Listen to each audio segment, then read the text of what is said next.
Magandang araw po ulit and welcome to another video. And in this video, let's just have a quick tour about this Acer SwiftGo 14 AI PC. So to begin with, ito yung itsura ng ating laptop. So this laptop is designed with a metal or an aluminum chassis. So medyo solid yung kanyang build quality. Kung makikita ninyo, silver siya. And then, depende dun sa tama ng ilaw, may kita nyo yung mga reflections. Okay? So, again, this is using an aluminum chassis. And ito yung itsura ng kanyang top.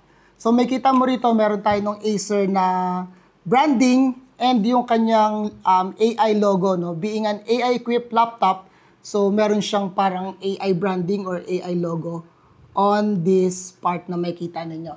So, sa ilalim naman, meron tayong dalawang intake na kanyang intake holes, and then dito sa part na to yung fan. No? Merong dalawang fan na maliit dito na that will help to get more cold air, and then sa likod nandun yung kanyang exhaust. Yan. So meron tayong grill dito, meron tayong window dyan. Dyan lumalabas ngayon yung ating hot air. And then on the sides, we also have here yung speakers. And meron tayong speaker dito, left and right. Diyan naman yung labas ng kanyang sound. And then sa side, on the right side, meron tayong makita rito na USB-A, which supports na rin no, yung USB 3 or yung 3.0 na speed. And we also have here yung hybrid na 3.5 audio jack. So that could act as your mic or para dun sa inyong headset na gamit.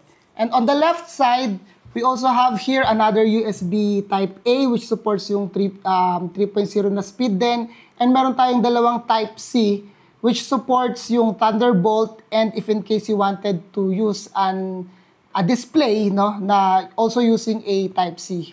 Okay? And yung kanyang charging nandito na rin. No? So, dun sa isang Type-C port, yun yung ginagamit to charge also yung laptop. Okay, so what else? So, pag binuksan naman natin, may kita natin dito yung screen. So, this screen is 14 inches and matte yung finish ng kanyang screen. So, hindi siya ganun ka-glossy. Okay, matte yung finish ng screen, and we also have here yung privacy shutter, yung kanyang camera. So, the camera is equipped with a 1440p output or 1440p na resolution. So, maganda na rin yung bigay ng camera niya rito. And yung, balik ko dun sa screen, nakalimutan ko sabihin, no, na yung resolution nito is supports yung 1920 by 1200 or yung WXUGA, okay, na resolution with 120 Hz na screen. Okay? So, kaya medyo maganda na rin yung maganda na rin yung specifications ng kanyang display. No? So, we also have here yung kanyang keyboard, which is also equipped, meron siyang backlight. No? May backlight yung kanyang keyboard, and then, when I'm trying to use yung keyboard, wala namang issues when it comes to sa typing. Maganda yung pagkakalatag or yung mga distance between letters ng yung keyboard, so there's no issue, and very generous yung kanyang trackpad, no? Malaki yung trackpad kung makita ninyo rito. Very generous yung kanyang trackpad, so there's no issue if in case na hindi ka sanay gumamit ng mga mouse, external mouse or ano man, pwede mo magamit yung trackpad without any issues. Okay, so what else? Supported na to yung Wi-Fi 7 and Bluetooth na 5.3. And then, when it comes to sa processor, it uses a Snapdragon X Plus na processor.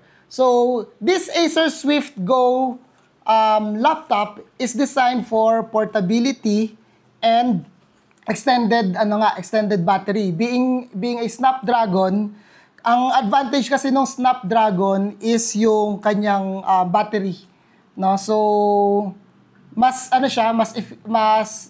efficient when it comes dun sa other processors na Intel and AMD. So, isa yun sa pinaka-advantage ng laptop na to. And then, this laptop overall weighs only around 1.3 kilograms, no? So, hindi siya ganun kagaang kasi may mga laptops na below 1 kilogram. Pero hindi rin siya ganun kabigat ng mga usual laptop na usually nasa 1.7 or even 2 kilograms pagdating dun sa mga gaming laptop.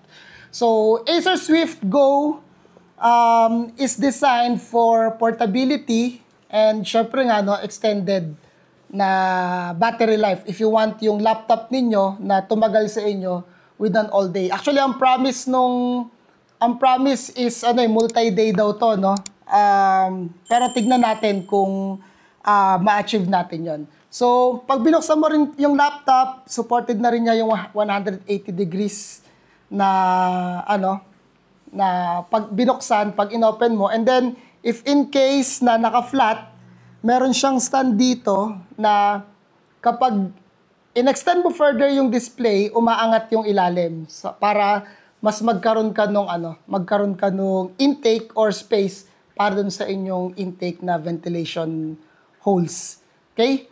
So, tignan natin yung let's just try to turn it on and see how it looks like. So, booting yung ating system. Ang na-notice ko lang din dito, sige habang hinihintay natin yan, if in case sanay kayo dun sa mga display na talagang rectangle, okay, rectangle pa rin naman siya, pero when I first saw yung screen, sabi ko parang merong something awkward. Kasi hindi ako sanay dun sa ganitong klaseng resolution. So kung mapapansin ninyo, medyo malalaki yung kanyang, by default, no, medyo malalaki yung pagkaka-display. Okay? Then when I check yung scaling nung kanyang display, ang recommended na scaling nito is 150%.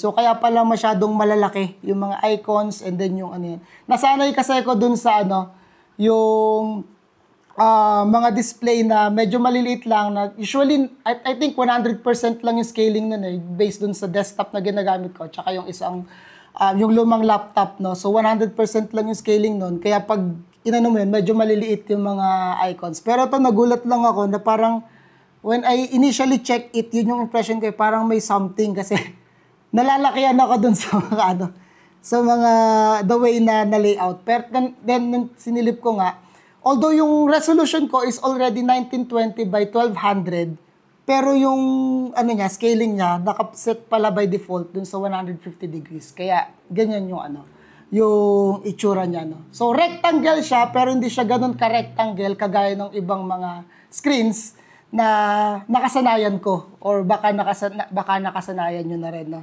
So this is how it looks like. So ano yung kasama rito? So this one is using yung Windows 11 na Home Edition and comes with a free MS Office 2021. So pag binili mo yung laptop, free na yung kanyang OS na Windows 11 at meron ka na rin na Microsoft Office na free. Meron din siyang Office 365 which is yung cloud services ng ating MS Office na merong 1 year na subscription. So that is already included also on this package. And then when it comes dun sa kanyang memory or yung processor na muna, so yun nga, this is using a Snapdragon X Plus na merong frequency na 3.2 to 3.4 GHz. And yung kanyang GPU is built-in. Okay, so na rin yung Adreno Plus na kasama nung Snapdragon.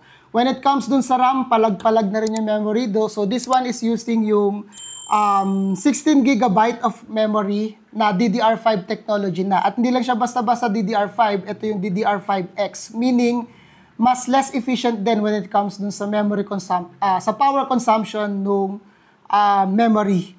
So 16 GB of DDR5X, and then when it comes dun sa speed, it's using 8,334 ata something, basta 8,000 plus. So mabilis-bilis na rin yung kanyang bitrate or yung transfer rate ng memory. Kaya palag-palag na rin talaga yung specifications nitong laptop na to.